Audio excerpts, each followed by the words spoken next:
আসসালামু আলাইকুম, welcome my another video. আজকের ভিডিওটা ভিন্ন রকম হবে। আমার হাতে কিন্তু দেখতে পাচ্ছেন যে বেসন ধান।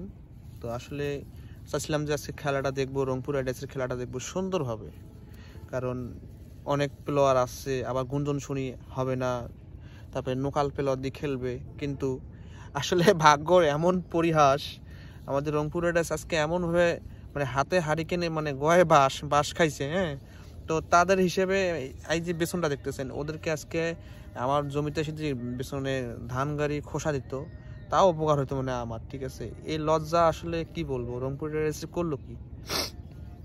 রাসেল আসলো, রাসেল বলে নিয়ে আসলো, রাসেল বলে বলে 6 মারে, সে রাসেল করলো ওটা কি? আজকে যখন আমি আসলে খেলা দেখিনি, কারণ আমি একটু কাজে ছিলাম, তো রংপুর রাইডার্সের খেলা এখন দেখতে গেলাম, মিস করে ফেসবুকে লাইভে যা দেখলাম, ওরে আল্লাহ, 59 রানে 9 উইকেট, তাও লাস্টে দেখলাম নাহিদ রানা আর জাবেদ। তো জাবেদ যদি ওই কটা রান না করলে, তাহলে তো মানে মান সম্মান তো মানে রংপুরে আজকে থাকিল না হয়। হ্যাঁ, হাতে হারিকেন গয়ে বাস। হ্যাঁ, এই যে মোখান হাওয়া, যে লাল শাক দেখতেছেন পিছন বাড়ি, এই লাল শাক আছে, এই আলু আছে।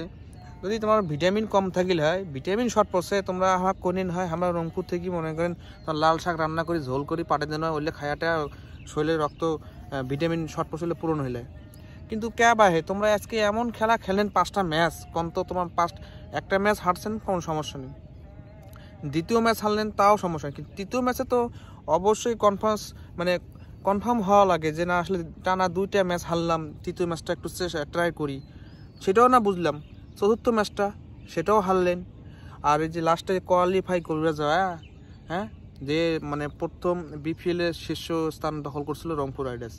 হ্যাঁ, সেইখানে এখন মনে করেন সর্বোত্তম বিদায় নিল কোয়ালিফাই থেকে রংপুর রাইডার্স। ওহ, কেমন আছেন ভাই?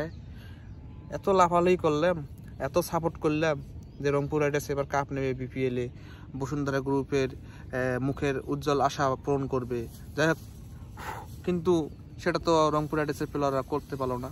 তা ভাগ্য খারাপ রংপুর রাইডার্সের, কিছু বলার নেই। তবে এখন বর্তমান সাপোর্ট বেশিরভাগ দেখা যাচ্ছে খুলনা বা চট্টগ্রাম, এই 2টা দলের মধ্যেই হয়তো বিপিএল এ কাপ নেবে। কিন্তু রংপুর রাইডার্স এইভাবে খেললো আসলে, যে কোথায় খুলনা মানে পয়েন্ট টেবিলের নিচে ছিল, সেই দল রংপুর রাইডার্সকে হারলো। আর ভাগ্য খারাপ হলো আসলে, রংপুর রাইডার্সের প্লেয়ারগুলো সব চলে গেছে, ভালো ভালো যারা খেলতো সবাই চলে গেছে। তবে আজকে ইখতিয়ার আহমেদ নামাইতো, ভালো খেলতো। ওই রাসেল, ডোনাল্ড ট্রাম্প, ম্যান এলে না নামাইয়া যদি পুরানা প্লেয়ারগুলো খেলতো, মোটামুটি আজকে 150 রান হইতো। ঠিক আছে, এই লজ্জা কোথায় থুই ভাই?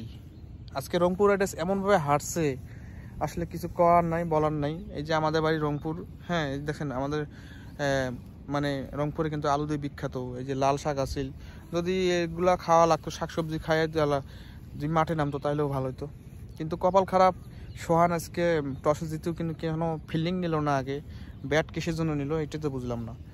মাথা আসলে কমন সেন্স নাই আজকে ওর। ঠিক আছে, কেননা জানে যে 2-3টা প্লেয়ার যেটা বিদেশ থেকে আনা হয়েছে, ওরা তো জানি করে আসছে, ফিল্ডিং নিলে একটু হলেও রেস্ট পাইতো বা একটু বিশ্রাম পাইতো, তাহলে খেলা কিন্তু জমে যেত। কিন্তু মিরপুর স্টেডিয়াম এমন একটা স্টেডিয়াম, যারা আগে ব্যাটিং করে তারা কিন্তু আসলে রান পায় না। তো আসলে কনফিউজ থাকলে আসলে এরকম হয়। তা আমাদের এলাকায় ঠিক আছে, আলু আছে, লাগলে আলু পাঠাই দেবো। তারপরও ভাই এমন খেলা খেলেন না, দ্বিতীয় নেক্সট টাইমে যে বিপিএল খেলা দেখাইছেন আজকে তোমরা, এটা ইতিহাস হয়ে থাকবে। ঠিক আছে, ইতিহাস থাকবে। তো গাইস, ভালো থাকেন। হ্যাঁ, বরিশালেরা তো আজকে পচাইব রে মনু, রংপুর তো এমনি দেখতে পায় না বরিশালেরা। তো আজকে কিন্তু ভাই বরিশালেরা যারা আমার ফেসবুকে আছেন, কিছু কর না ভাই, আমরা নিজে নিজে আজকে শরম পাইছি, বুঝছেন, রংপুরে খেলা দেখি। তো ভাই ভালো থাকেন, টাটা। আর পারলে হামাবাড়ি আইসেন, এই ধান গাড়ি দিয়ে যান, এই যে হামাবাড়ির ধান বাড়ি আছে, ধান গাড়ি দেন।